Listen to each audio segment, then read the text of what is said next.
그들은 비밀리에 사랑에 빠졌고 일본군이 그 사실을 알게 되었다.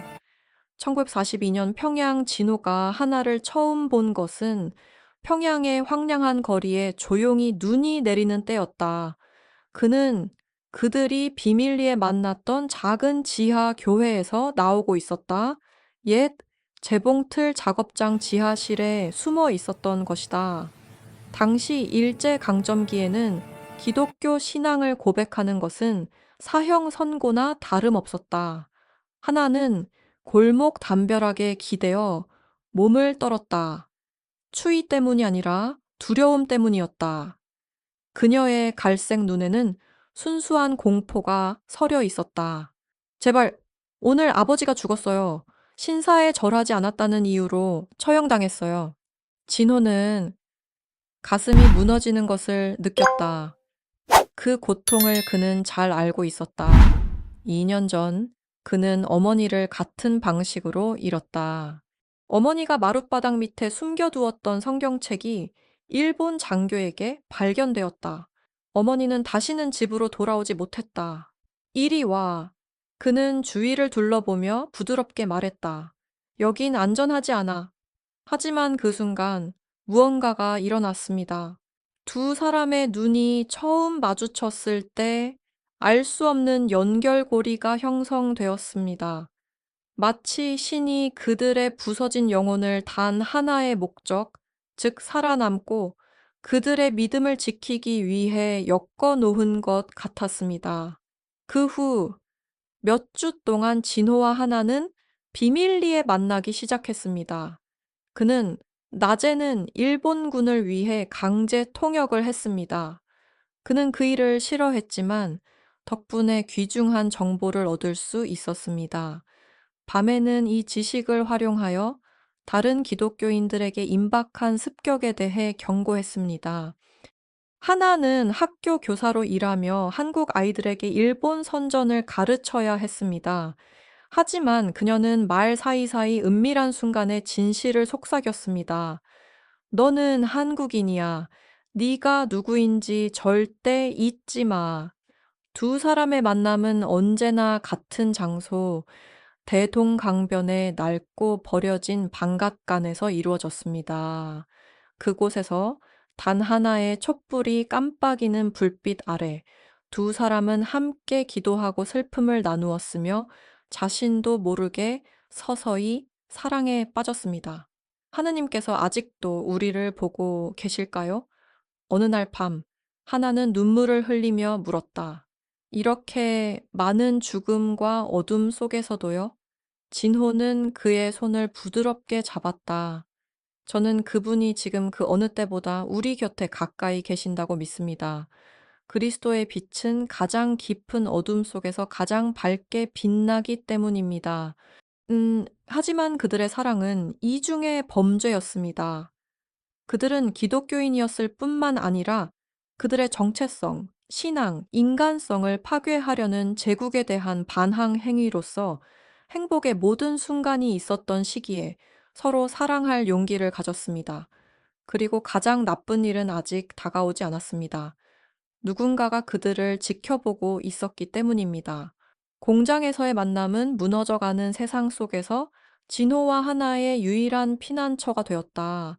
하지만 일제강점기 시절 비밀을 지키는 것은 마치 손에 물을 쥐고 다니는 것과 같았다. 언젠가는 뭔가가 새어나갈 터였다.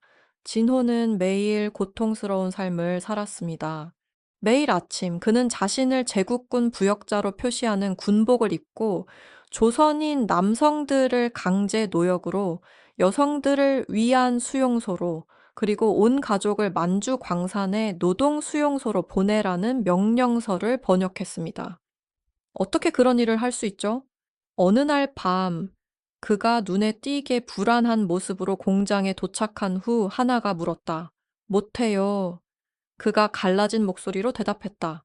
제가 번역하는 모든 단어가 가슴에 칼날처럼 꽂히는 것 같아요. 하지만 제가 포기하면 다른 사람들에게 경고도 안 할 사람을 책임자로 임명할 거예요. 어제 저는 명단을 조작하는 데 성공했습니다. 습격 전에 기독교 가정 10가구가 제거됐죠. 제가 믿는 이 거짓말 덕분에 아직 살아 숨 쉬는 10가구가 있는 거예요. 하나는 그를 말없이 껴안았다. 그녀는 이해했다. 자신의 존재 자체가 모순이었다. 낮에는 일본 천황의 초상화 앞에 머리를 숙여 아이들에게 도쿄에 대한 충성을 노래하도록 강요했다. 하지만 밤에는 어린아이들의 마음속에 저항의 씨앗처럼 심기 위해 기도를 속삭이고 성경 구절을 암송했다. 두 사람 사이의 사랑은 돌밭에 핀 야생화처럼 깊어졌다. 믿기 어려울 만큼 아름다웠지만 거부할 수 없는 사랑이었다. 진호는 작은 빵 한 조각을 가져와 나누어 먹었다. 흔치 않은 사치였다. 예수께서 제자들과 빵을 떼시는 동안 두 사람은 함께 나갔고 잠시 동안 반갑 가는 교회가 되었다. 우리가 이걸 이겨낸다면 진호는 하나의 얼굴을 두 손으로 감싸 쥐며 말했다. 너와 결혼할 거야.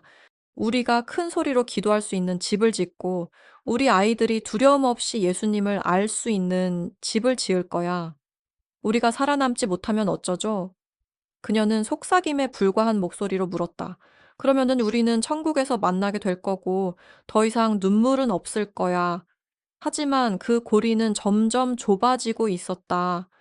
일본 헌병 장교였던 야마모토 타케시 대위는 치밀하고 잔혹한 행위로 유명했다.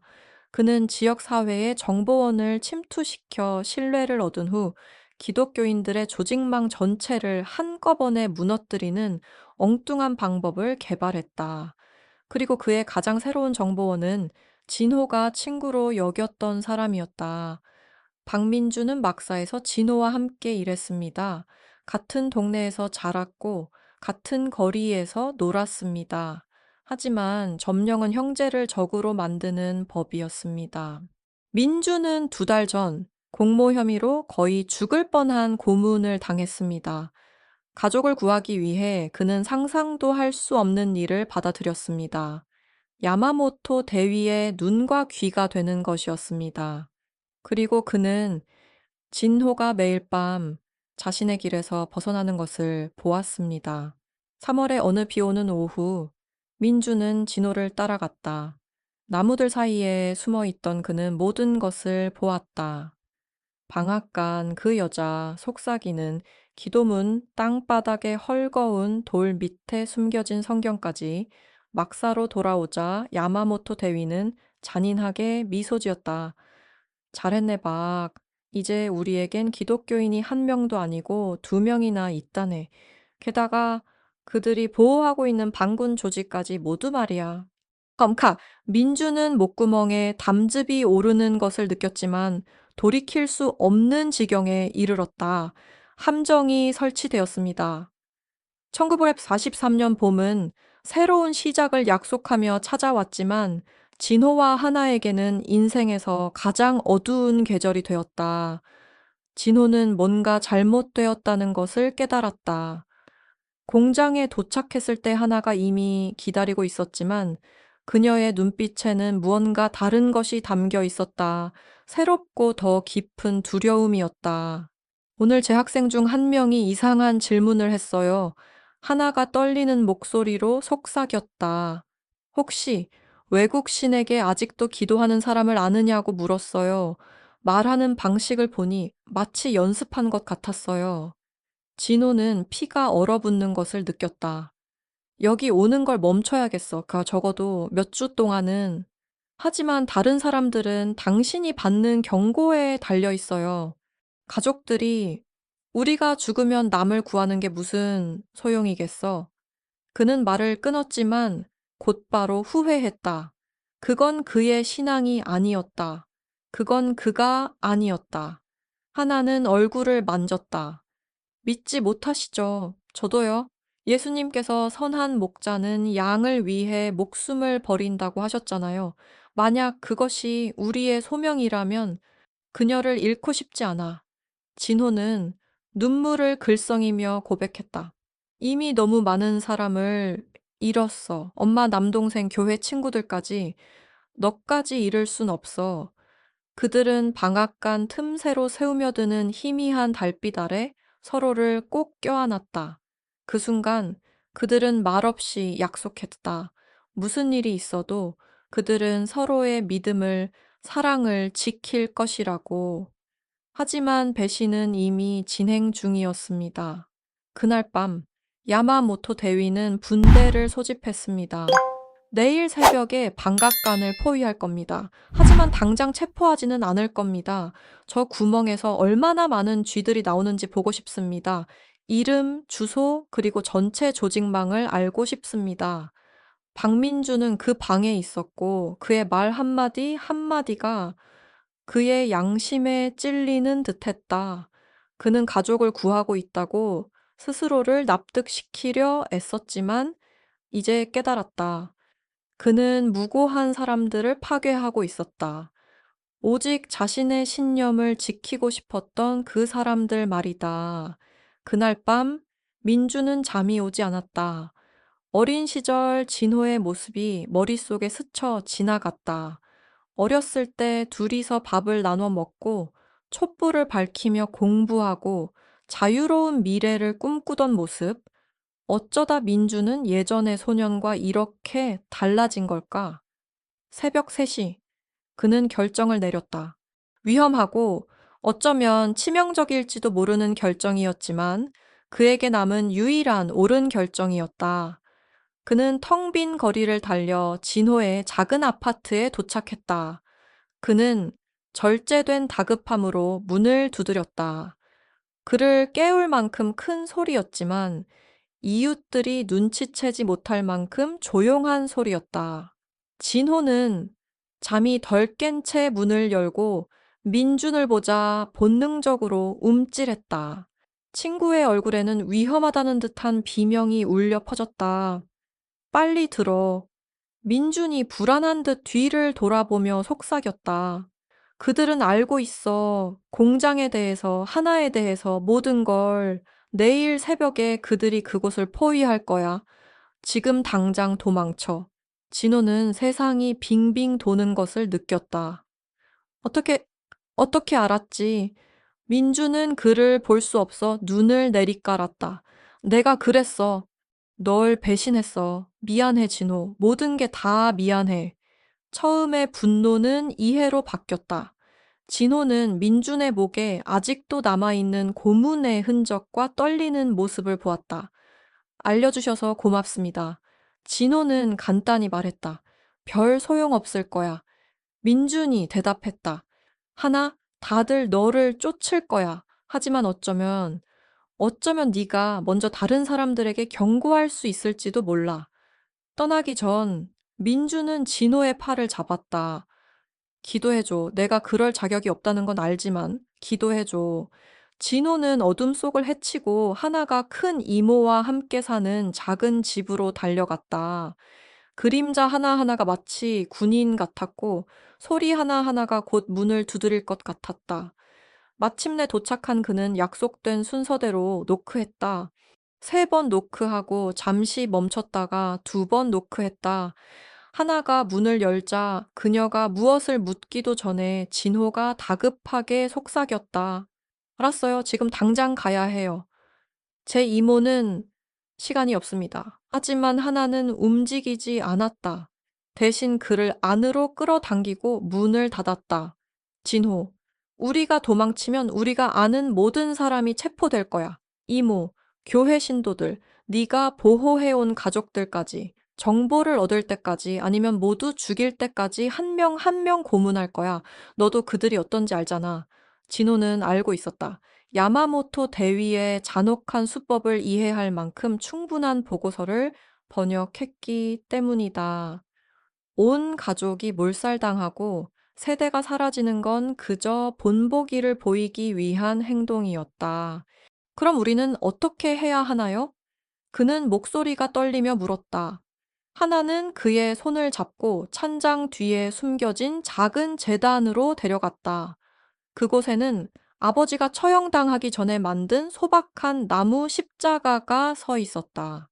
우리는 기도합니다. 그리고 그리스도께서 하셨을 일을 행합니다. 그리스도께서 십자가에 못 박히셨어요. 진호가 씁쓸하게 대답했다. 맞아. 그는 다른 사람들이 살 수 있도록 항복했어. 진호 들어봐. 우리가 도망친다면 우리를 아는 모든 사람의 죄를 증명하는 거지. 하지만 우리가 살아남고 이 상황에 당당하게 맞선다면 우리는 결백을 지킬 수 있어. 우리는 다른 사람들을 보호할 수 있어. 이건 미친 짓이야. 진호가 반박했다. 어차피 우릴 죽일 거야. 아마도 하나가 눈물을 흘리며 말했다. 하지만 적어도 무고한 사람들을 우리와 함께 끌어내리지 않았다는 걸 알면서 죽을 수 있을 거야. 그리고 누가 알겠어. 어쩌면 신께서 아직 계획을 가지고 계실지도 몰라. 그들은 새벽까지 함께 기도했습니다. 구원을 구하는 기도가 아니라 용기를 구하는 기도였습니다. 살려달라고 간구하는 기도가 아니라 앞으로 닥칠 일을 견뎌낼 만큼 강해지기를 간구하는 기도였습니다. 새벽에 첫 햇살이 하늘을 물들이기 시작하자 그들은 그 소리를 들었다. 거리에서는 군화 소리가 들렸다. 일본어로 외치는 명령 소리, 문이 부서지는 소리, 시간이 됐어요. 하나가 일어서면서 말했다. 하지만 진호는 마지막 한 가지 생각을 했다. 잠깐만, 난 본부의 파일에 접근할 수 있어. 그들이 기독교 네트워크에 가지고 있는 기록을 없애면 그들은 다른 사람들에게 불리한 증거를 얻을 수 없을 거야. 오직 우리에게 불리한 증거만 얻을 수 있을 뿐이야. 어떻게 지내세요? 방법은 있어요. 하지만 지금 당장 혼자 가야 해요. 하나는 이해했다. 희생 속의 희생이었다. 그럼 이게 작별 인사야? 진호는 그녀를 마지막으로 꼭 껴안았다. 이별이 아니야. 나중에 봐. 더 이상 고통 없는 곳에서 다시 만날 거야. 기억나? 사랑해, 진호. 그녀는 속삭였다. 그리고 나는 너를 사랑해, 하나. 이 세상 그 무엇보다. 그들은 각자 목적지를 향해 갈라졌다. 진호는 막사로 달려갔고 마음속으로는 절박한 계획을 세웠다. 하나는 집에 남아 체포될 준비를 하면서도 기도서에 숨겨진 명단을 간직했다. 병사들이 도착하는 소리가 들리면 불 속에 던져버릴 생각이었다. 하지만 그들 중 누구도 예상하지 못했던 것은 박민준이 하룻밤 사이에 스스로 결정을 내렸다는 사실이었습니다. 그날 아침 야마모토 대위가 사무실에 도착했을 때 그는 분노에 차 비명을 지르게 만드는 무언가를 발견했습니다. 기독교 네트워크의 모든 파일이 불타버린 것이었습니다.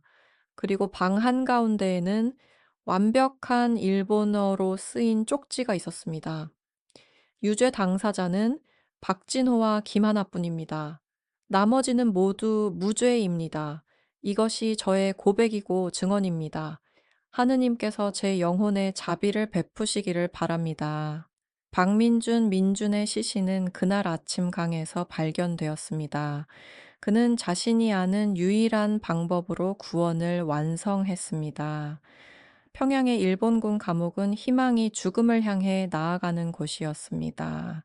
진호는 그날 아침 막사에 들어서자마자 체포되었고, 하나는 몇 시간 후 집에서 끌려나갔습니다. 그들은 서로의 운명을 알지 못한 채 각자 다른 감방에 갇혔습니다. 진호는 3일 동안 신문과 고문을 당했습니다. 야마모토 대위는 이름, 주소, 그리고 기독교 네트워크 전체를 요구했습니다. 하지만 민준의 희생 덕분에 그 파일들은 파기되었습니다. 남은 것은 오직 진호의 말뿐이었습니다. 이름 10개만 말해. 야마모토가 테이블을 주먹으로 내리치며 소리쳤다. 10개만 말해도 살려주겠다. 진호는 얼굴이 부어오르고 피가 흐르는 채로 선장의 눈을 똑바로 바라보았다.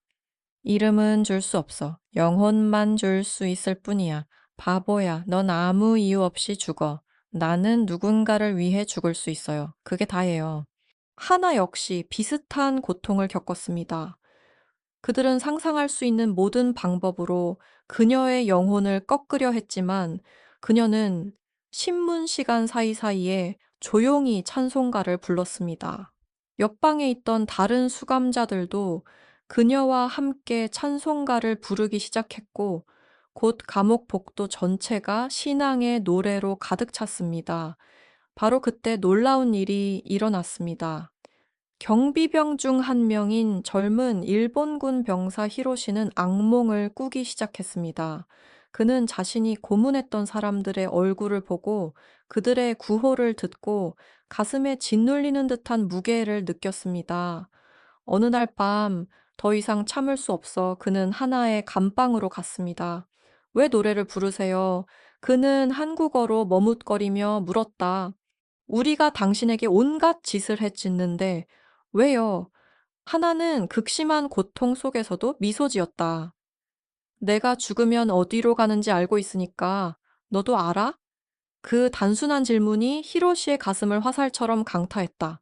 그는 제국의 이름으로 수많은 죽음을 목격하고 수많은 고통을 겪었다. 하지만 무엇을 위해서 이 모든 일의 목적은 무엇일까? 당신의 신에 대해 말해보세요. 그는 거의 간청하듯이 물었다. 그곳에서 군 교도소의 쇠창살 너머로 하나는 복음을 전했습니다. 그녀는 세상을 너무나 사랑하셔서 죄인들을 위해 독생자를 보내 죽게 하신 하나님에 대해 이야기했습니다. 그녀는 용서와 구원, 그리고 영생에 대해 이야기했습니다. 히로시는 군에 입대하고 처음으로 울었다. 그 후 며칠 동안 그는 작은 일들을 돕기 시작했습니다. 여분의 물, 깨끗한 붕대, 그리고 가장 중요한 것은 진호와 하나가 주고받은 메시지였습니다. 종이 조각의 몇 마디를 주고받은 것에 불과했지만 그것만으로도 충분했습니다. 준비됐어요? 하나가 썼다. 저쪽에서 봐요. 세상 끝날 때까지 그리고 그 너머까지 사랑할 거야. 그래 진호가 대답했다. 재판은 모두가 알고 있듯이 희극이었습니다. 진호와 하나는 반역죄, 불법 종교 행위, 그리고 제국에 대한 음모 혐의로 사형을 선고받았습니다. 사형은 1943년 5월 15일 새벽 총살형으로 집행될 예정이었습니다. 하지만 처형 전날 히로시는 모든 것을 바꿀 결정을 내렸습니다. 그는 감방 열쇠를 손에 넣었다. 새벽이 오기 전 그는 진호와 하나가 텅 빈 감옥 복도에서 마지막으로 만날 수 있도록 허락했다. 마치 영혼이 하나로 합쳐질 것처럼 그들은 서로를 꼭 껴안았다. 말로 표현할 수 없었기에 침묵이 말하게 두었다. 그저 함께였고 그게 전부였다. 고맙습니다. 진호가 히로시에게 말했다. 이건 당신이 상상하는 것 이상의 의미가 있어요. 네가 가진 걸 원해. 히로시가 고백했다. 그 평화, 그 확신, 어떻게 하면 얻을 수 있을까? 그리고 그곳에서 처형 직전 마지막 시간 동안 진호와 하나는 일본군 병사를 그리스도께 인도했습니다. 세 사람은 함께 기도했습니다. 하나님의 은혜로 원수였던 세 사람이 형제로 변했습니다. 새벽이 밝아오자 진호와 하나는 손을 잡고 총살대로 향했다. 그들은 떨지도 애원하지도 않았다. 대신 그들은 이렇게 외쳤다. 예수께서 나를 사랑하신다는 것을 나는 압니다. 성경에도 그렇게 나와 있으니까요. 이 총갈은 그들의 구호를 침묵시켰지만 신앙은 침묵시키지 못했습니다. 서울 2023년 80년 후 이지우 교수는 서울대 연구실에 있을 때 일본에서 온 의문의 편지를 받았습니다. 발신자는 전 교도관 히로시의 아들인 나카무라 타케시라는 노인이었습니다. 그 편지에는 특별한 것이 들어 있었습니다. 바로 일기였습니다. 아버지께서는 평생 이 이야기를 간직하셨습니다. 편지에는 이렇게 적혀 있었습니다. 아버지는 결코 공개적으로 말할 용기가 없었지만 돌아가시기 전에 저에게 한국에서 이 이야기를 들려줄 사람을 찾겠다고 약속하게 하셨습니다. 점령 기간 동안 기독교인들을 연구하신 당신의 활동이 저를 아버지께 인도했습니다. 지우는 떨리는 손으로 일기장을 펼쳤다. 그 안에는 운명의 밤, 전향했던 간수 히로시가 쓴 페이지들이 들어있었다. 그는 모든 것을 기록했다. 진호와 하나의 이름, 마지막 말, 기도, 죽음 앞에서도 변함없는 사랑까지. 하지만 그게 전부가 아니었습니다. 히로시는 처형 후 일본군을 탈영했다고 썼습니다. 그는 더 이상 신앙 때문에 사람들을 죽이는 제국에 복무할 수 없었습니다. 그는 중국으로 도망쳐 그곳에서 조선인 기독교 난민 공동체를 찾았습니다. 그 중에는 탈출에 성공한 하나의 이모도 있었습니다. 하나는 그들이 자기를 체포할 거라는 걸 알고 있었어. 이모가 히로시의 일기장에 적힌 내용을 통해 말했다. 그래서 전날 밤에 뭔가를 준 거야. 체포될 기독교인 명단이 아니라 가정이 필요한 고아들의 명단이 적힌 거였지. 이 아이들을 구하고 그들을 통해 신앙을 이어가겠다고 약속하게 했지. 그리고 이모는 약속을 지켰습니다. 히로시의 도움과 비밀 조직 덕분에 그들은 2년 동안 42명의 고아를 구출했습니다. 이 아이들은 중국으로, 그 다음 몽골로, 그리고 결국 전 세계로 흩어졌습니다. 일기에는 400조분명의 아이들과 그들에게 일어난 일이 적혀 있었습니다. 지우는 그 후 6개월 동안 후손들을 추적했다. 그녀가 발견한 사실은 그녀를 말문이 막히게 했다.